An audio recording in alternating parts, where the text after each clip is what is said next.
Olá, seja bem-vindo a mais um programa Diálogo Aberto com você, sempre presente aqui trazendo informações, dicas, personalidades, temas, assuntos importantes para a gente poder discutir, para a gente poder aprender mais e para a gente poder também orientar. Por isso você é sempre o nosso convidado em todos esses programas que nós estamos juntos.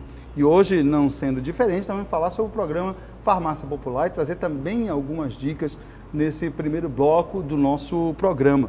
E por isso nós vamos entender um pouco da diferença entre a questão realmente do programa, como é que ele atua, em que porções ele atua, como é que nós podemos realmente utilizar da melhor forma possível.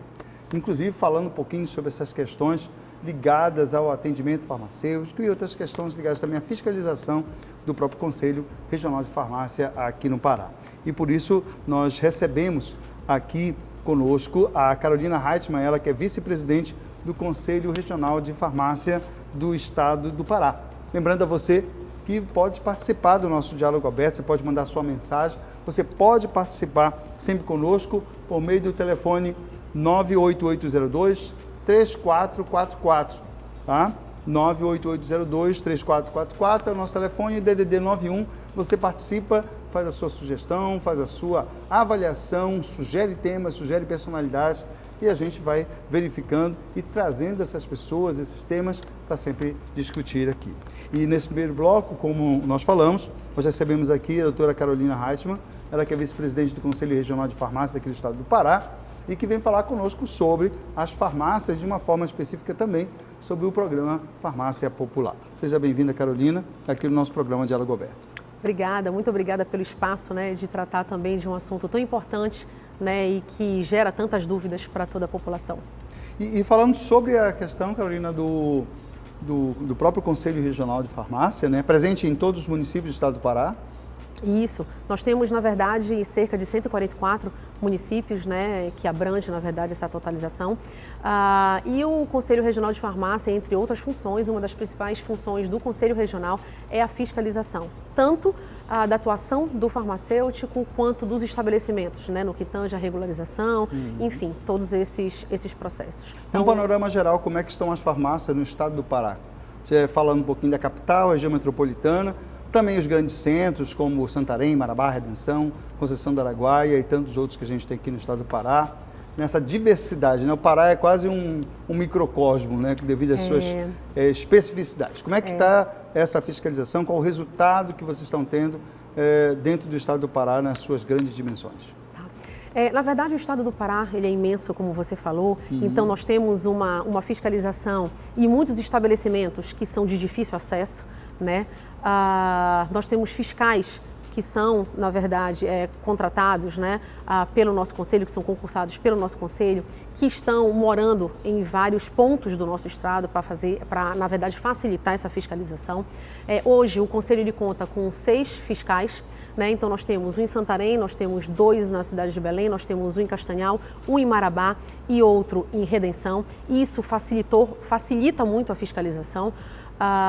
Principalmente no que tange ao direcionamento nesses estabelecimentos que são extremamente de difícil acesso, como eu bem coloquei anteriormente. Então, nós temos realmente a região, por exemplo, do Marajó, que tem um difícil acesso e a fiscalização ela se torna mais onerosa, em virtude disso, mas a gente tem conseguido chegar mesmo nesses estabelecimentos que são de difícil acesso. Então, hoje nós temos 144 municípios no estado do Pará e até o dia de hoje o Conselho ele já fiscalizou em torno de 124 estabelecimentos com mais de 11 mil inspeções só no ano de 2022.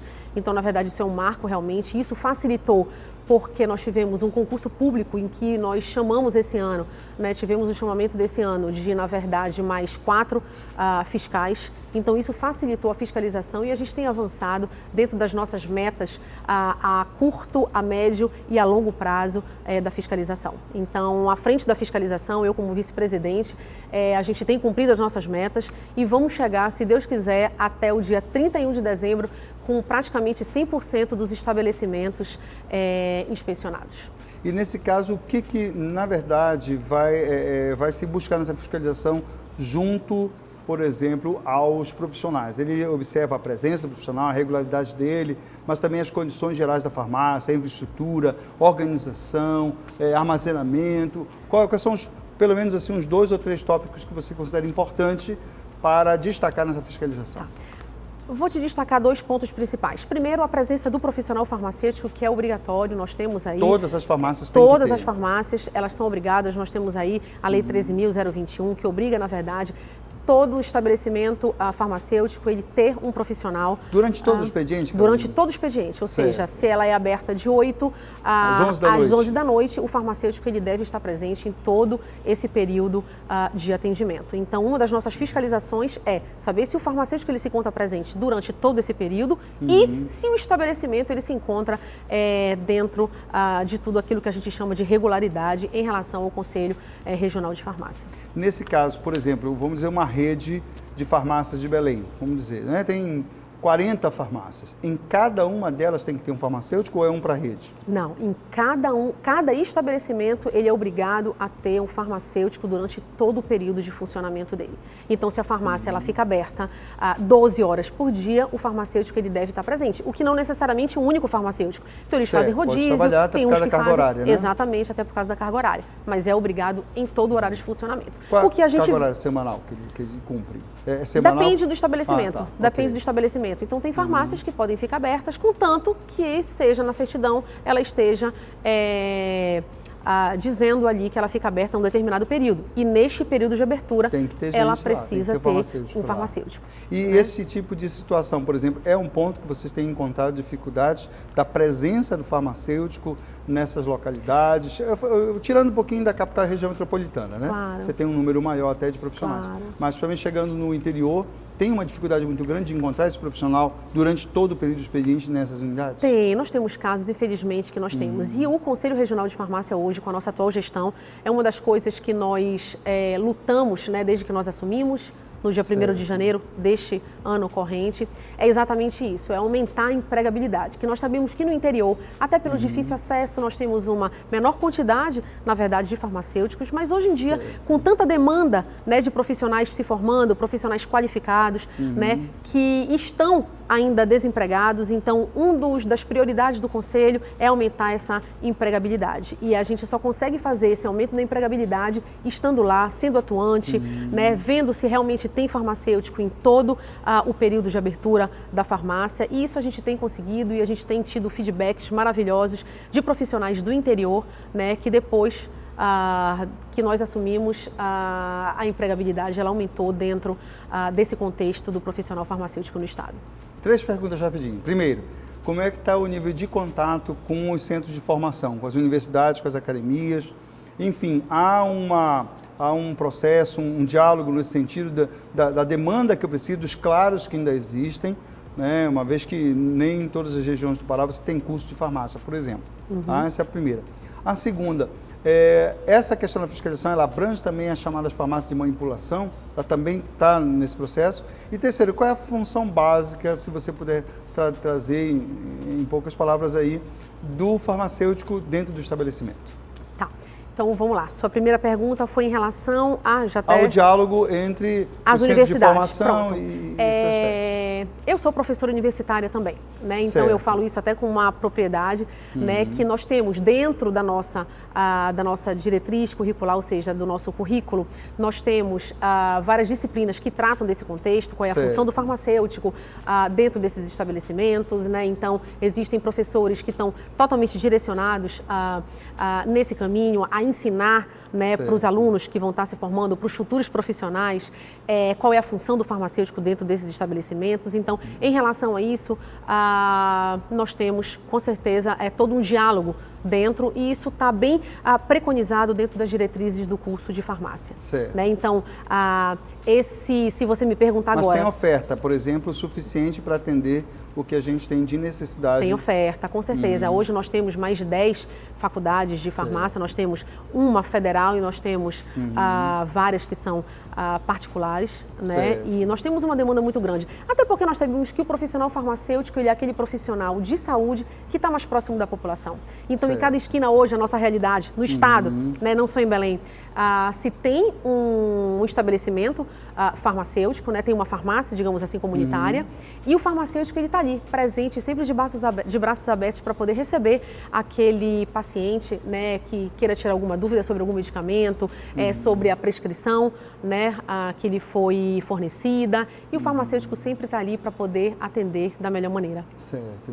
Aí a segunda pergunta é justamente essa, a questão realmente das farmácias de manipulação, por exemplo, elas estão dentro desse contexto também da fiscalização do CRF? Isso. Hoje em dia não só são as farmácias comunitárias que são alvos dessa fiscalização. Nós temos clínicas de estética, que o farmacêutico ele tem uma gama de áreas de atuação. Né? Isso Vocês também fiscalizam esses estabelecimentos, não? Sempre, sim, isso está sempre ali nas nossas metas de fiscalização, eles têm que ser obrigatoriamente fiscalizados. Então nós temos estabelecimentos de clínicas, como clínicas estéticas, nós temos farmácias de manipulação, nós temos farmácias hospitalares, nós temos unidades básicas de saúde, nós temos farmácias comunitárias, entre outros. Então, um dos serviços, na verdade, uma das funções principais do Conselho, dos conselhos regionais, é estar presente sempre nessa linha de atuação, principalmente no que tange à fiscalização e manter, na verdade, a melhoria e a qualidade do serviço desses profissionais que estão ali à frente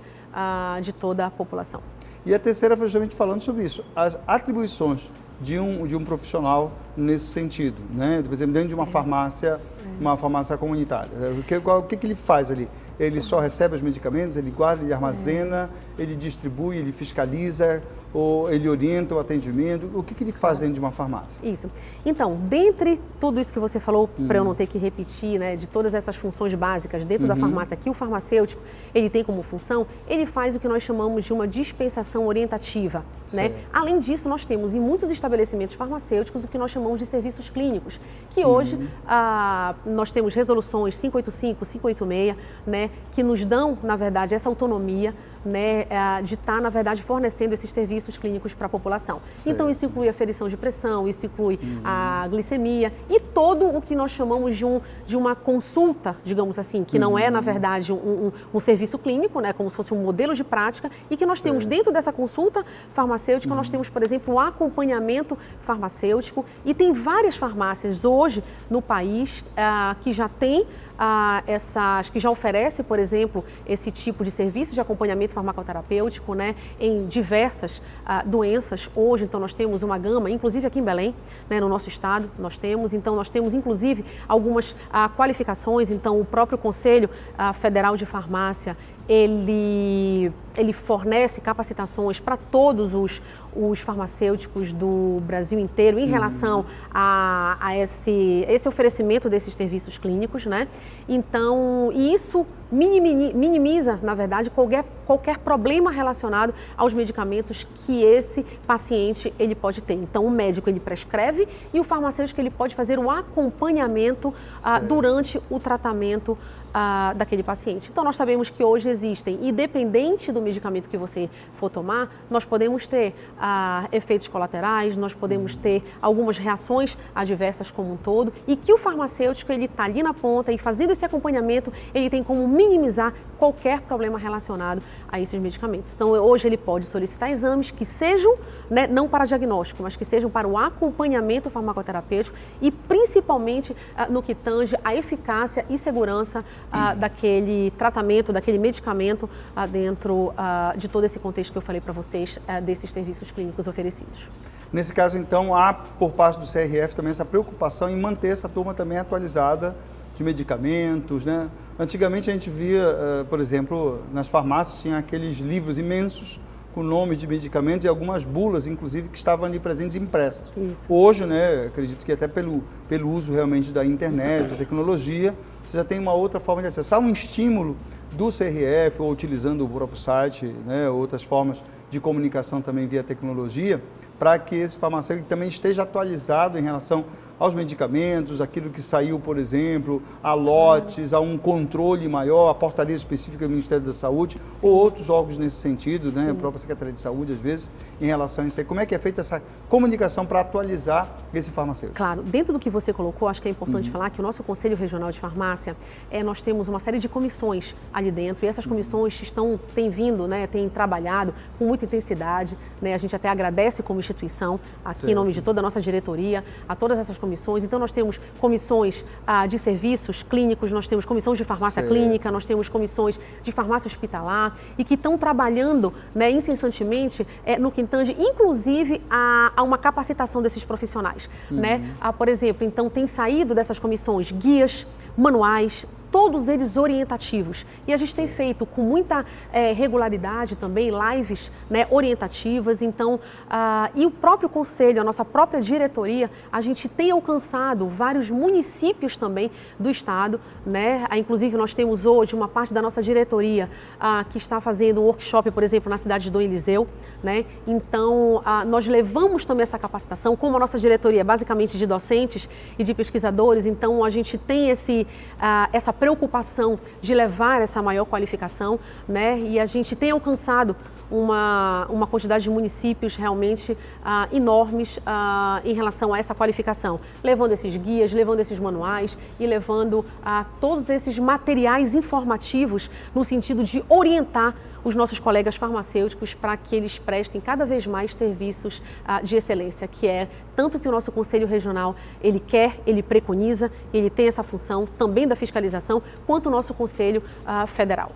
E assim, falando um pouquinho sobre a questão do programa Farmácia Popular. Muita gente às vezes até pensa que quando está escrito Farmácia Popular ou o termo popular, quer dizer que é o programa que está ali instalado. Na verdade, as farmácias como um todo, elas podem aderir ao programa, que é um programa do governo federal, não é isso? Isso. E que trabalha com isso, e que agora, por exemplo, nós tivemos mudanças nesse sentido, né? Há uma atualização, inclusive, de novos medicamentos que saíram, tem um período ainda que precisa ser cumprido de cerca de 180 meses, né, para que possa acontecer. Sobre o programa Farmácia Popular, Carolina, o que você pode dizer para a gente, trazer para os nossos espectadores aí, a orientação de como utilizar bem esse programa? Claro. Ele está presente em todas as farmácias, ou só são aquelas que podem aderir, as redes que atuam nesse sentido? Como é que melhor se utiliza esse programa, né, que beneficia muita gente, né, um programa que chega, até porque também são dispensados remédios aí que às vezes as pessoas não têm recurso para pagar, né? Mas de uma forma geral, como é que você analisa esse programa dentro do trabalho que o CRF faz das farmácias como um todo? Tá. Bem, para iniciar, como você bem falou, aqui a Farmácia Popular, na verdade, é um programa do governo federal, né? E que foi, na verdade, instituído em 2004, né? E a cada dia ele vem tomando uma proporção maior, que, na verdade, é a principal forma de acesso a medicamentos de maneira gratuita, né? Principalmente no que tange ao tratamento de doenças crônicas. Então, eu cito aqui diabetes, eu cito hipertensão, eu cito insuficiência cardíaca, asma, né? Exatamente, asma, exato. Então, o que acontece? As farmácias, na verdade, ele é um programa, né, em que o próprio paciente ele precisa fazer um cadastro para que ele mantenha, ou seja, para que ele tenha direito a essa aquisição desses medicamentos e todo o tratamento, né? Bem, para que o paciente, na verdade, ele faça o cadastro, é só ele ir até uma farmácia, que pode ser uma farmácia comunitária, que tenha esse programa, por exemplo, mais próximo da sua residência, né? E faça o cadastro para que ele mantenha, na verdade, todo esse tratamento e, claro, no que tange aquilo que eles disponibilizam, né? Então, nós temos uma lista de medicamentos que são disponibilizados. Agora, está onde, Carolina, essa informação dos medicamentos? Na página do Ministério, na própria do Ministério da Saúde. Okay. Isso. Agora, em setembro, nós tivemos uma atualização, então foram adicionados 5 novos medicamentos em relação à diabetes, à hipertensão e à insuficiência cardíaca. Então, além desses medicamentos, há regras também na dispensação desses medicamentos, elas foram também adicionadas. Então, eu posso citar umas aqui, mas estão todas disponíveis, na verdade, na portaria de setembro desse ano, que é a portaria 3.677, né? E que ela fala exatamente isso, ou seja, algumas regras no momento da dispensação. Por exemplo, desses 5 medicamentos que foram prescritos, alguns foram para diabetes, então só vai poder ser dispensado os medicamentos para diabéticos a pacientes acima de 60 anos. Esses medicamentos que são novos e que foram, na verdade, incorporados agora nessa lista para insuficiência cardíaca, só vai poder ser dispensado para pacientes acima de 65 anos. E fraldas geriátricas. A fraldas geriátricas também, antigamente, antes de setembro, teoricamente, qualquer um poderia fazer uso dessa fralda. Hoje não, hoje somente os idosos, ou seja, acima de 60 anos vão poder fazer uso. Então é um programa fantástico, é um programa que dá acesso, né, aos medicamentos de forma gratuita. São medicamentos, na verdade, que estão relacionados com essas doenças crônicas, que estão relacionadas com essa atenção primária à saúde, para evitar, na verdade, que os hospitais e que os estabelecimentos de saúde eles fiquem superlotados, né, para que essas doenças elas não agravem ao longo do tempo. Então, e as farmácias? Além delas fazerem essa dispensação que estão, por exemplo, dentro desse programa, elas também podem fazer o acompanhamento, como eu mencionei anteriormente para você, de todos esses medicamentos que fazem esse uso. Outra coisa importante é sobre a dispensação, que você pediu para eu falar um pouquinho. Nessa resolução também de número 3.677, que foi aprovada em setembro desse corrente ano, ela diz o seguinte, que só vão ser dispensados os medicamentos por meio de receitas eletrônicas. Tá? Então, eles deram, na verdade, um período de 180 dias, na verdade, para que todos esses estabelecimentos eles possam se organizar e se adequar. Tá? Então, nós estamos nessa fase de transição, nesse momento, nesses dias de transição, né? Até março de 2023. Até março, mais ou menos, de 2023. E até lá, e nesse inteirinho, a gente pede, na verdade, que qualquer dúvida que tiver em relação a essa dispensação, procure um farmacêutico no estabelecimento que for mais próximo de você, que o farmacêutico ele está aí para tirar todas essas dúvidas, né? No que tange principalmente à dispensação e ao tratamento, né? Que o médico, no caso, o prescritor, ele ofereceu para aquele paciente. Nesse caso tem duas situações, né? A primeira é do suporte da infraestrutura, né? Porque a receita eletrônica vai precisar, né, de uma estrutura de internet, por exemplo, para poder fazer essa comunicação, até porque a leitura é via QR Code, né? Isso. Que tem que ser feito, né? Exato. E a outra situação realmente é uma mudança no hábito, inclusive, do próprio médico com o paciente. Claro. Né? De poder trabalhar, porque também para poder trabalhar essa forma de trabalhar o receituário, ele vai ter também que o paciente ter disponibilidade também de um recurso tecnológico para poder receber essa receita já dentro dessa nova forma. Exatamente. Segunda situação que aí eu pergunto para você, até como profissional da área, por que houve digamos assim, uma certa seletividade no sentido de fazer essas mudanças e fechar, então, na faixa de 65 anos, para que pudesse, então, fazer essa modificação nessa questão? Você acredita que seja por conta do número maior de pessoas nessa faixa, mas aí não há um risco de eu também desconsiderar muitas pessoas que têm de forma precoce essas doenças? Você tem, por exemplo, crianças hoje, né, com diabetes, né, com quadro hipertensivo, né, jovens pré-adolescentes e jovens que, por exemplo, já têm e de repente podem ser prejudicados que só depois de 65 e acaba também tirando essa margem da população. Claro, na verdade, isso é o maior controle que tem, né? Existem esses controles, eu acho que é importante fazer todos esses itens, na verdade, todos essas orientações também. Acho que eles são importantes como forma de orientação e para que tenha um controle maior dessa dispensação, né? O que não quer dizer que a gente também não tenha outros programas. Então, hoje em dia nós sabemos que o próprio Sistema Único de Saúde oferece também tratamentos, inclusive para crianças, né? E para outras doenças também, que têm essas doenças crônicas, né? Então, existem outros programas, né? Que não necessariamente seja... Que não necessariamente a farmácia é popular, né? Então, não é que uma criança com diabetes, por exemplo, em que ela não tenha uma condições de fazer o tratamento, ela fique descoberta, né? Por não estar dentro dessas resoluções, né? Por não estar adequada. Não, existem outros programas, nós temos o nosso Sistema Único de Saúde aí que comprova, nós temos hospitais, hoje em dia, aqui, programas dentro desses hospitais que fazem esse atendimento. A própria universidade, né, ela também é de portas abertas e faz todo esse tratamento também de forma gratuita. Então, é só se inscrever, na verdade, né?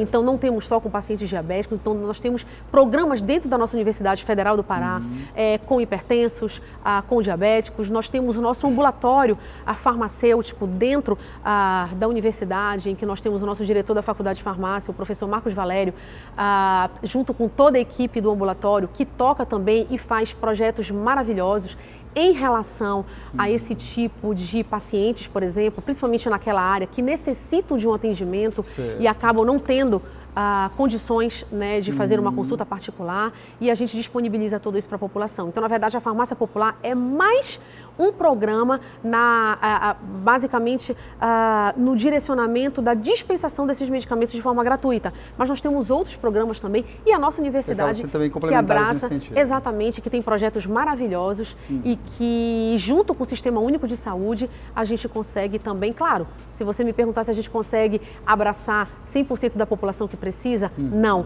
mas a gente tem ajudado bastante, e eu posso falar até pela própria Universidade Federal do Pará, o compromisso que a Universidade Federal do Pará tem em relação a todo o comprometimento desses pacientes que muitos precisam, né, desse olhar diferenciado para eles. Ok, nós recebemos aqui a Carolina Reichmann, vice-presidente do Conselho Regional de Farmácia do Estado do Pará. Nós queremos agradecer a sua presença, Carolina. Outras vezes a gente vai convidar, né? Está aqui o telefone, inclusive. Aliás, está o contato no Instagram do Conselho Regional de Farmácia para maiores esclarecimentos, também para acompanhar o trabalho. E a gente realmente coloca e desejando aí cada vez mais, então, um trabalho de sucesso nessa fiscalização, de acompanhamento, né? De tudo aquilo que envolve realmente o trabalho do CRF. Então, parabéns aí pelo trabalho, sucesso, né? E um abraço a todos aí que fazem o CRF Pará. Obrigada. Eu gostaria de agradecer esse espaço, como eu muito mencionei, né? Eu acho que é super importante em relação, e em nome de toda a nossa diretoria, a gente agradece o espaço e qualquer dúvida que tenha, o nosso Conselho Regional está sempre de portas abertas para poder orientar e para poder conversar com qualquer colega farmacêutico que for nos procurar. Muito obrigada. Obrigado. E obrigado a você que nos acompanha aqui pelo Diálogo Aberto. Vamos a um rápido break e daqui a pouco a gente volta com mais um tema importante para você. Fique conosco.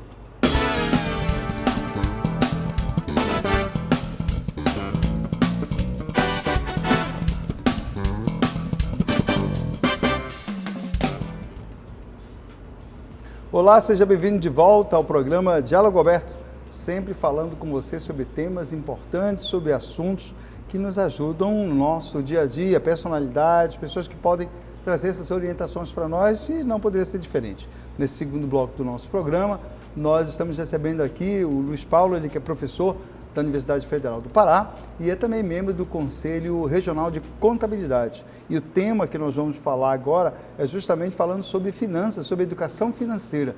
Um tema extremamente importante e atual. Nós estamos aí com o 13º, muita gente já recebeu, com o final do ano, com as compras, com muita gente no comércio, muita gente nos shoppings, com muita gente também que pode ser oportunista em algumas situações. E também tem material escolar, tem presentes do final do ano, tem as confraternizações e tem também várias formas de pagamento, além do cartão de crédito, do dinheiro à vista, temos ainda o Pix, transferência, enfim, um conjunto de situações que nos levam a, calma, né? Um pouco de paciência na hora de organizar as nossas finanças, de organizar e de planejar o que nós vamos comprar, como nós vamos pagar, e o que a gente pode, então, ter como consumidor nesse sentido de fazer as compras adequadas e, logicamente, com um risco menor, né, de comprometimento daquilo que a gente recebe. Por isso, muito obrigado, professor Luiz, aqui conosco, falando sobre essa questão da educação financeira. Obrigado, Lena, pelo convite. E falando sobre esse tema, Luiz, 13º aí, chegando, compra de final de ano, confraternização, mas também tem impostos que a partir de janeiro começam, né? Depois a gente tem material escolar também para as crianças, tem também as despesas correntes que a gente tem e precisa se organizar, né? Tem um dinheiro um pouco a mais na conta. De uma maneira geral, como é que a gente precisa pensar e planejar para poder não ter dor de cabeça no início do próximo ano? É isso mesmo, né? O final de ano, geralmente ele vem atrelado ali às festas, né, de final de ano, aquela necessidade de se gastar, né, em termos de presente, né, presentear aquelas pessoas que você tem maior proximidade, mas em compensação a gente não pode esquecer que no início do ano também, o mês de janeiro, ele é característico de ter um mês com maior volume de gasto, né? Ou seja, tem o IPTU, tem a matrícula escolar, né, tem o material da escola das crianças, enfim, tem uma sequência de gasto que também vai somar aos gastos correntes, né, ou recorrentes que você tem no decorrer do mês. Então, o início, né, do ano ou o final do ano com o 13º, ele requer ali um bom planejamento e um bom controle sobre os seus gastos, sobre as suas finanças. Esse dinheiro extra que entra agora no 13º, ele é fundamental muitas das vezes para você quitar dívidas que já fez no decorrer do ano, por exemplo. Porém, você precisa ter muita cautela para não quitar dívidas e não fazer novas dívidas e começar um ano endividado novamente. Que é uma dor de cabeça, né? Acabar iniciando o ano já com a dor de cabeça já das contas acima do que deveria ter gasto. Exatamente. Inclusive, né, a importância do planejamento e do controle é justamente para isso, né, para que você tenha a oportunidade no novo ano de começar de forma organizada do ponto de vista financeiro.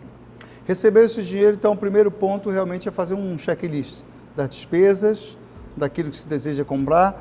É bom também, Luiz, ter uma limitação do que se pode gastar. É interessante isso aí?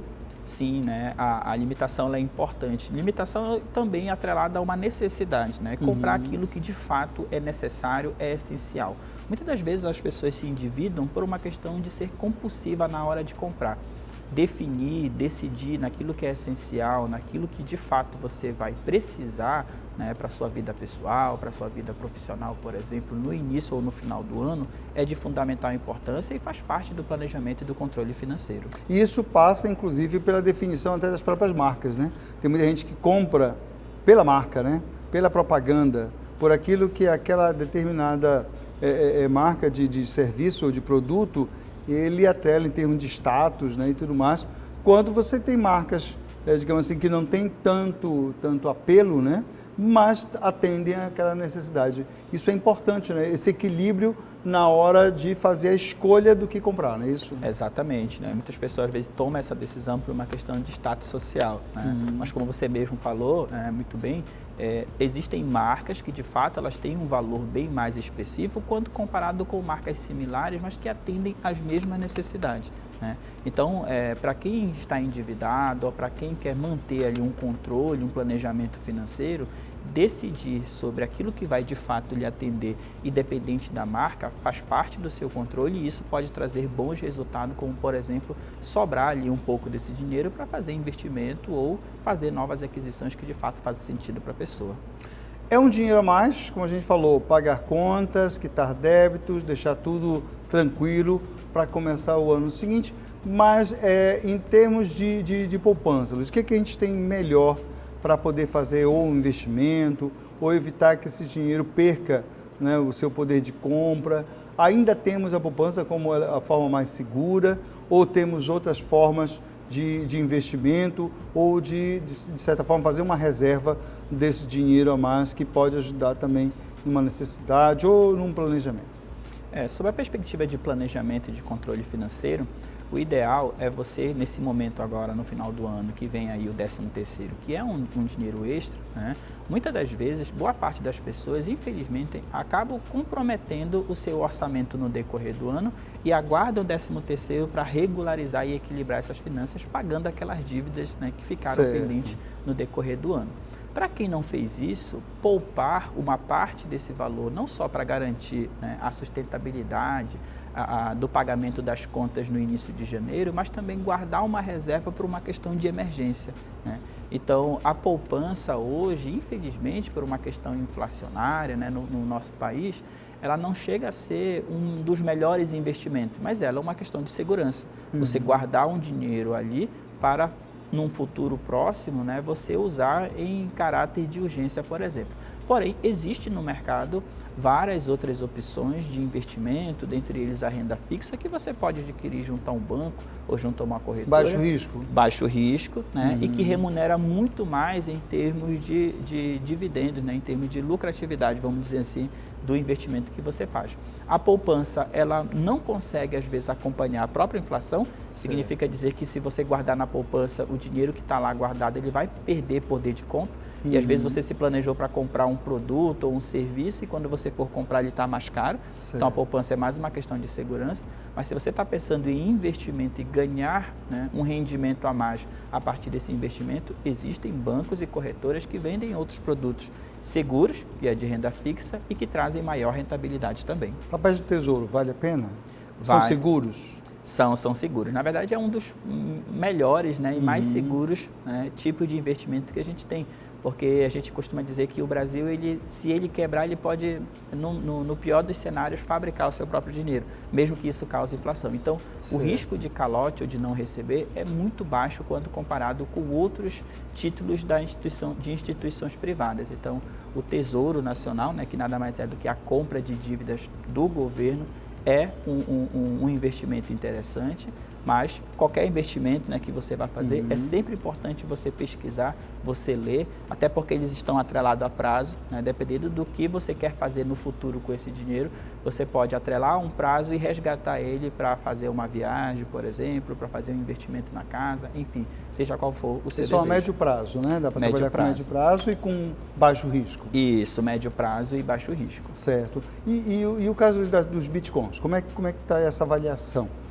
Teve um boom, né, no mercado, depois deu uma freada. Como é que está a avaliação em termos da moeda virtual? Certo. Essas criptomoedas, né, a moeda virtual, elas possuem um risco muito elevado. Certo. E a gente estuda, né, em finanças que quanto maior o risco, maior o resultado. Então, para aqueles que já têm um certo conhecimento em investimento e entende de criptomoeda, né, vai verificar que a criptomoeda nada mais é do que um investimento que está atrelado à movimentação do mercado internacional.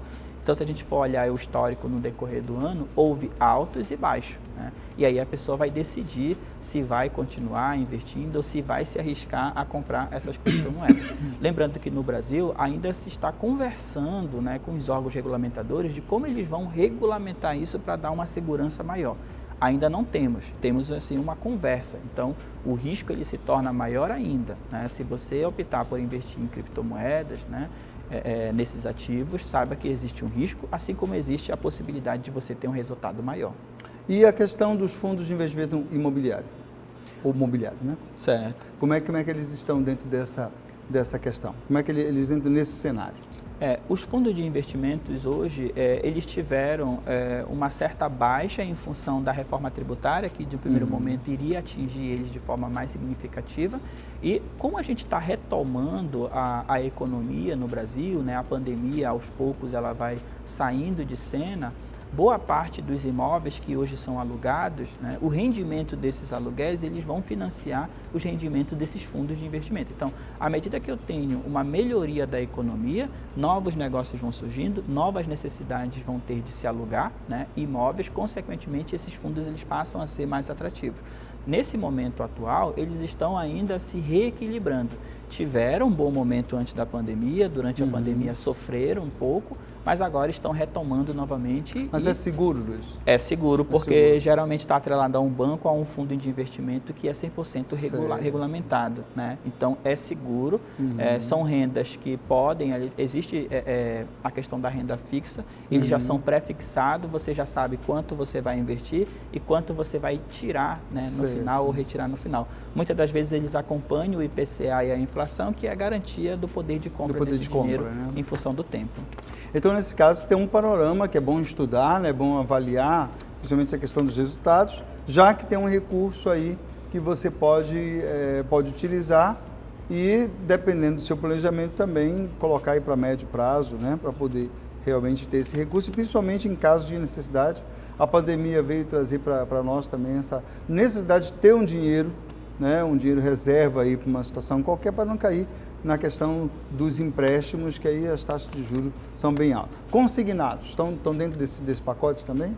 Sim, o consignado nada mais é do que um empréstimo com garantia, né? Certo. Ou seja, você que é funcionário público ou tem uma certa estabilidade dentro do seu emprego, você pode conseguir junto à instituição financeira onde você está, né, onde você se relaciona, um empréstimo consignado ao pagamento ou desconto direto na sua remuneração, por exemplo, no seu salário.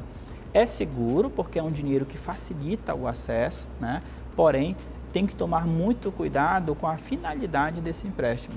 Por exemplo, você pode pegar um empréstimo consignado para amortizar parte das dívidas que você tem devido às várias taxas de juros que cada dívida tem. Por exemplo, o cheque especial tem uma taxa de juros. Cartão de crédito que teve uma explosão agora, né, um número muito alto. Isso, então você pode fazer um empréstimo consignado com uma única taxa de juros, onde você... Em geral, bem menor, né? Bem menor, né? Você consegue se planejar e se controlar melhor. Você quita essas dívidas que têm várias taxas de juros e aí você passa a centralizar o pagamento.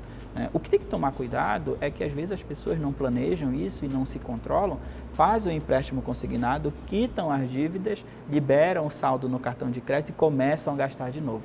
Depois de quitar o crédito consignado, já tem novamente uma nova dívida e isso atrapalha a evolução, o planejamento e o controle financeiro das pessoas. Luiz, a questão dos aplicativos que a gente tem na internet, tem vários aí, né? O que a gente tem que analisar antes de utilizá-los realmente com uma forma de se trabalhar essas questões? O primeiro passo desses aplicativos é analisar a funcionalidade, a aplicabilidade, né? E ele precisa ser intuitivo, né? O que seria um aplicativo intuitivo, Luiz? É aquele que você olhando, você consegue preencher, você consegue registrar todas as entradas, todas as saídas que você tem e você consegue fazer um bom uso. Se você consegue fazer um bom uso, esses aplicativos, eles têm uma participação muito importante no planejamento e no controle das finanças pessoais. Acontece que às vezes as pessoas não pesquisam, acham um aplicativo, baixam, tentam, se você não for da área de finanças, né, ou não tem muita habilidade com isso, começa a ficar com uma certa dificuldade de preencher, você não vê muito sentido naquilo e acaba não utilizando essa oportunidade e passa a fazer as anotações no caderninho, que muitas das vezes é controle, mas você não consegue tomar gestão em cima disso.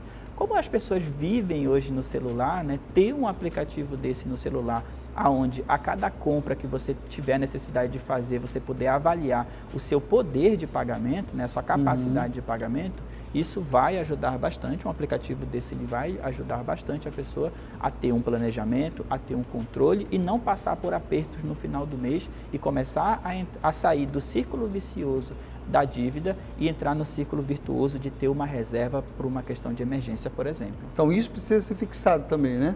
Em geral, Luiz, o que se orienta em termos percentuais do que se recebe? 10% seria interessante para guardar? 20%? Como é que você avalia isso aí?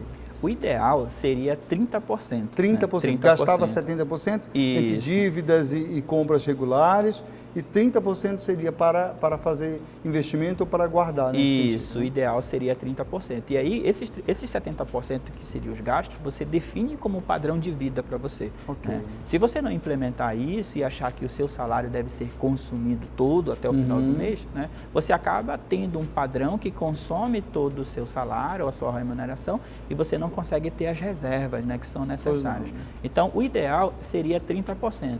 Mas começar com 5%, com 10%, 15%, 20%, 25% até chegar nos 30%, pode ser também, né, uma boa opção, desde que você tenha disciplina com relação a planejamento e controle financeiro. E aí passa por algumas dicas, né? Não comprar de impulso, fazer pesquisa de preço, por exemplo, né? Nós temos aí uma grande variedade de marcas e de produtos também, acho que isso facilita bastante. Né? Buscar informações via internet, nós estamos com o e-commerce também cada vez em alta, né? A quantidade de pessoas que fazem compras pela internet é muito grande, né? E não sei se você também já percebeu, né?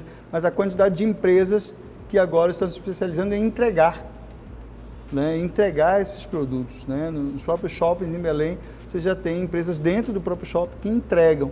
Você compra, direciona para lá, né? Então, essas dicas aí, o que você pode nos ajudar também a trazer, além da tradicional pesquisa de preço, além dessa questão realmente de perceber o histórico de quem vende, no caso do comércio virtual, como é que a gente pode trabalhar isso aí e evitar comprar por impulso, né? Eu trouxe essas três aí.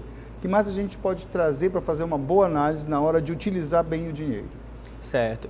O comprar por impulso, ele é fundamental para você avaliar, né? Ou seja, a real necessidade que você tem de um produto ou de um serviço. Né? E a gente comentou aqui que optar por marcas similares, né, além de ser mais econômico, né, pode trazer o mesmo benefício para você. Né? O mercado eletrônico, ali, o e-commerce, né, e o que a gente chama também de marketplace, ele vem passando por uma evolução e isso incentiva a gente a acabar comprando por impulso. Né? Então, hoje você tem, por exemplo, grandes lojas que vendem por meio do e-commerce e elas têm o que a gente chama de marketplace, que nada mais é do que vender produtos similares de lojas menores, aonde você pode comprar produto muito mais em contas dentro das lojas de grande porte. Só tem que tomar cuidado aí realmente pela credibilidade, né, de quem vende, né? Exatamente, né? É sempre bom buscar ali as lojas que já têm uma certa experiência de mercado, já estão há bastante tempo, elas são seguras, né? Buscar ali também,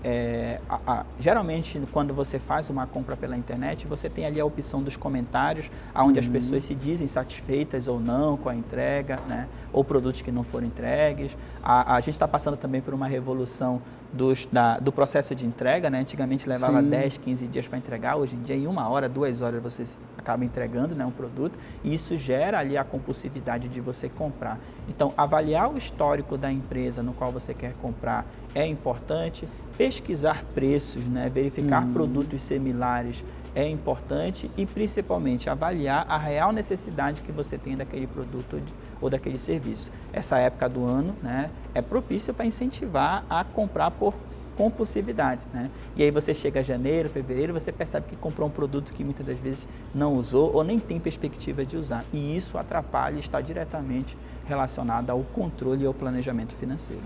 E Luiz, o advento do Pix trouxe a saída realmente do dinheiro de papel praticamente, né? Se não a saída, mas a diminuição. Hoje em dia você está com R$50, R$100, R$200, você não consegue trocar. Todo mundo, desde do garoto que vende picolé, né, ao suco de laranja, todo mundo utilizando Pix. Então, como é que a gente pode utilizar melhor essa situação, já que a forma de comercialização ela aumentou bastante? Tem algumas restrições em relação a isso aí? Quando usar o Pix, quando usar o débito, e quando realmente usar o crédito ou usar o dinheiro em papel? Como é que a gente pode, como consumidor, né, utilizar melhor esses recursos? Quais são as dicas em relação a isso aí?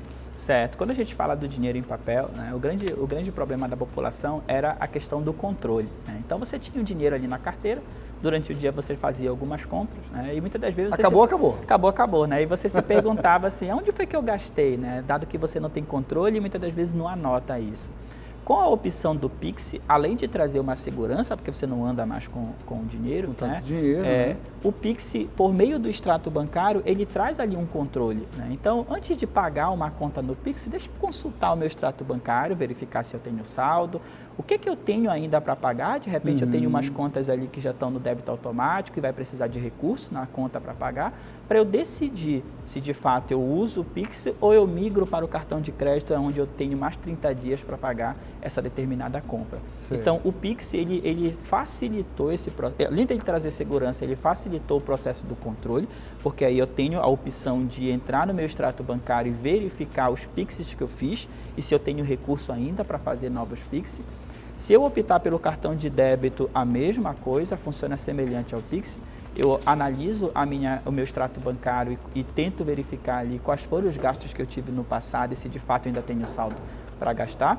E o cartão de crédito, eu não tenho o extrato bancário, mas eu tenho a fatura. E hoje os cartões de crédito possuem aplicativo, onde você controla em tempo real tudo que você gastou, qual é o volume. Faz uma análise, né? Exatamente, ele faz uma análise que você gastou com alimentação, com vestimentas, com transporte, né, com saúde, enfim. E ele tem um aplicativo onde ele vai controlando e vai dizendo para você. E vai orientando, isso, né? A sua fatura já está no valor X, se você achar que essa fatura já está num valor superior que compromete a sua renda, é hora de parar, é hora de reavaliar, ter o melhor planejamento e controle da necessidade desses gastos.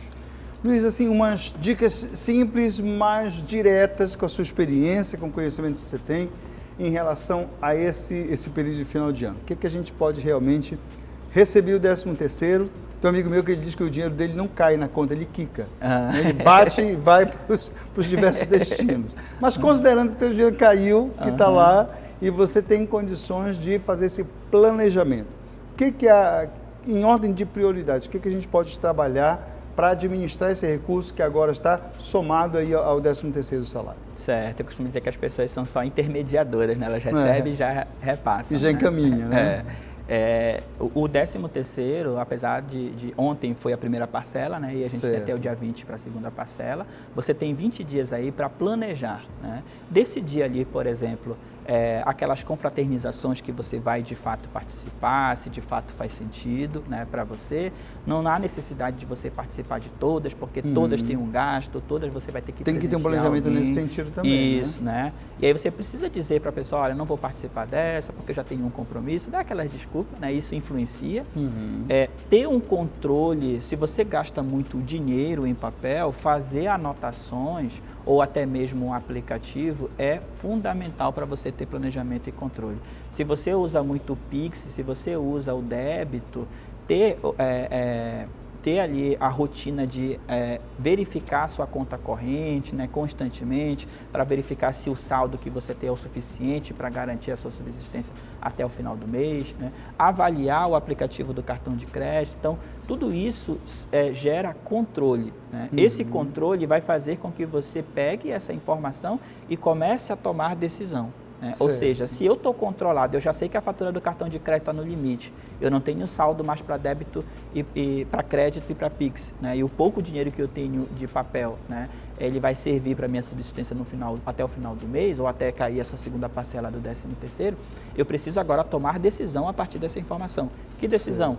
Decidir o que eu vou comprar e se de fato é necessário para eu comprar, quais as festas que eu vou participar e se de fato faz sentido participar. Eu posso simplesmente dizer que não vai dar, né? E fugir um pouco desse momento que é crítico do ponto de vista financeiro para algumas pessoas, porque senão você acaba pegando esse 13º, consumindo todo ele com as festas do final de ano, e dado que em janeiro a gente tem uns gastos expressivos, né?